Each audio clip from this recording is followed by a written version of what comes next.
¿Por qué no se cumplen todos estos derechos que tenemos reconocidos en la Constitución y en los tratados internacionales? En buena medida porque todos los derechos cuestan. Si queremos que sean una realidad, hay que hacer enormes esfuerzos para que estos sean efectivos, ¿no? Creo que podríamos utilizar aquí una metáfora y decir que de alguna manera, para que los derechos sean una realidad, lo que tenemos que hacer es construir caminos, ¿no? Que nos lleven de un punto a otro. Y en algunos casos hemos construido de manera muy adecuada toda esta infraestructura y en otros casos la verdad es que no lo hemos hecho de manera adecuada, ¿no? Podríamos decir, por ejemplo, que tenemos algunos derechos que están garantizados con autopistas modernas, con buen mantenimiento y que nos permiten llegar de manera muy rápida a nuestro destino. Hay otros derechos, ¿no?, que están más bien montados sobre infraestructuras parecidas más a una terracería. Y la verdad es que también hay otros derechos que, aunque están reconocidos en la Constitución o en los tratados internacionales, todavía no tienen ese camino que les permite hacerlos efectivos. Pongo un par de ejemplos, ¿no? Uno de los derechos básicos es el derecho a la identidad, ¿no? Cuando nacemos queremos que el Estado nos reconozca como personas y para eso es indispensable que tengamos un acta de nacimiento. En México, a pesar de los enormes problemas que tenemos, lo cierto es que un enorme porcentaje de la población tiene acceso en los hechos a las actas de nacimiento, ¿no?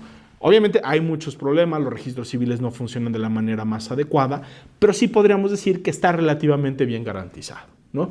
Si pensamos también en el derecho al voto, la realidad es que hemos hecho una enorme inversión de recursos para crear instituciones que hoy en día nos permitan, o por lo menos a la mayoría, contar una credencial para votar. Entonces diríamos, tanto el derecho a la identidad como el derecho al voto, con todos sus problemas, se parecen más a una autopista que a una terracería, ¿no?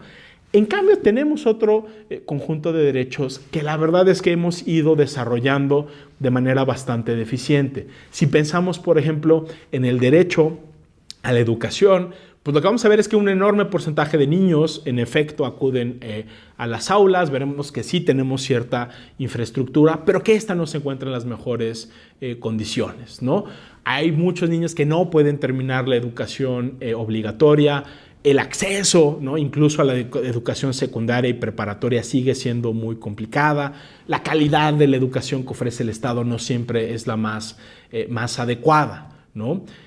El derecho a la salud también es uno de esos derechos que tampoco están del todo garantizados y que incluso podríamos decir que se parecen más a una terracería que a una autopista, ¿no? Si pensamos en la calidad de los hospitales, en la calidad de los médicos, en la disponibilidad de los medicamentos, que es otra de las condiciones fundamentales, ¿no?, para acceder a nuestros servicios de salud, veremos que todavía es deficiente y hay otros derechos que apenas vamos construyendo y que de alguna manera no nos hemos tomado muy en serio, ¿no? Pensemos, por ejemplo, el derecho a tener un medio ambiente sano, ¿no? Sí tenemos instituciones, sí tenemos ciertos procedimientos que vigilan el cumplimiento, pero basta ver con los niveles de contaminación de las ciudades, de los ríos, ¿no?, con la deforestación y los problemas ambientales que tenemos en el país para darnos cuenta, ¿no?, que estamos muy lejos de ese ideal. Entonces, una primera razón que explica por qué no tenemos garantizados todos nuestros derechos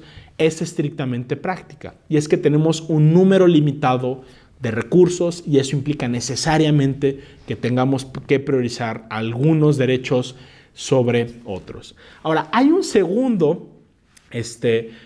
segunda razón, y es que los derechos siempre tienen que tener límites, ¿no? Una de las grandes enseñanzas que nos dejan las teorías más modernas del derecho es que los derechos potencialmente pueden tener conflictos, ¿no? Entonces, si pensamos, por ejemplo, en la libertad de expresión, bueno, pues esta no implica decir todo lo que queramos de manera libre sin ningún tipo de consecuencias, ¿no? Enfrente de esa libertad de expresión puede haber, por ejemplo, el derecho a la vida privada o a la intimidad. O sea, no nos gustaría a ninguno de nosotros que de repente algún periódico, ¿no?, so pretexto del ejercicio de la libertad de expresión, empezar a publicar una serie de cosas que corresponden a nuestra vida privada. Por ejemplo, nuestro estado de salud, el tipo de relaciones que tenemos, lo que pasa al interior de nuestro hogar.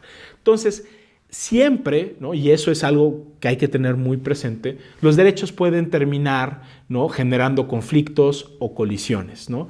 Y gran parte, ¿no?, del papel que tienen las instituciones, que tiene el Poder Ejecutivo, que tiene el Poder Legislativo y que también tiene el Poder Judicial, es precisamente encontrar las fórmulas que nos permitan hacer compatibles diferentes derechos y derechos de distintas personas. Entonces ahí hay una segunda razón, ¿no?, sobre la cual por qué no podemos llevar al máximo, digamos, la satisfacción de nuestros derechos fundamentales y nuestros derechos constitucionales.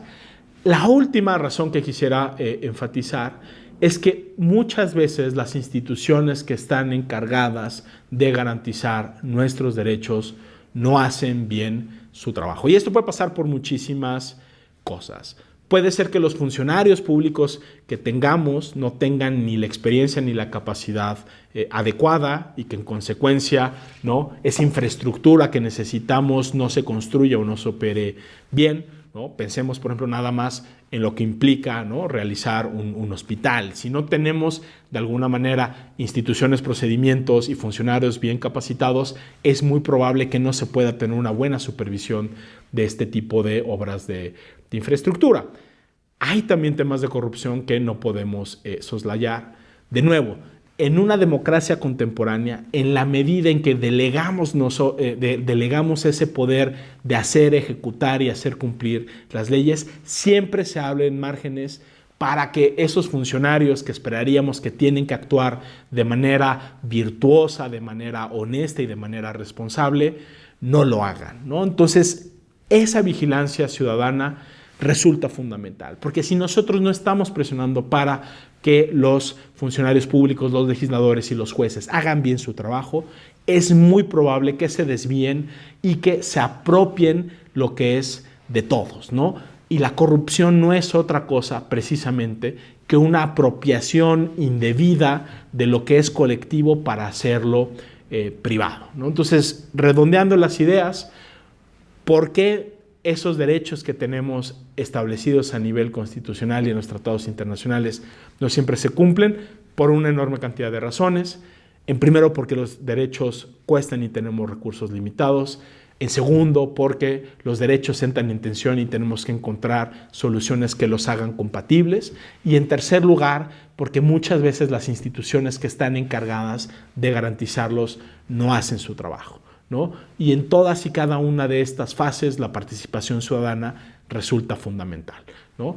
Tanto para garantizar, ¿no?, que las prioridades, ¿no?, y los recursos se inviertan en aquellas cosas que valoramos más como sociedad, como para idear esas fórmulas que nos permitan hacerlos compatibles, como para vigilar que esas instituciones que están encargadas, ¿no?, de garantizarlos y de cumplirlos realmente estén haciendo su trabajo.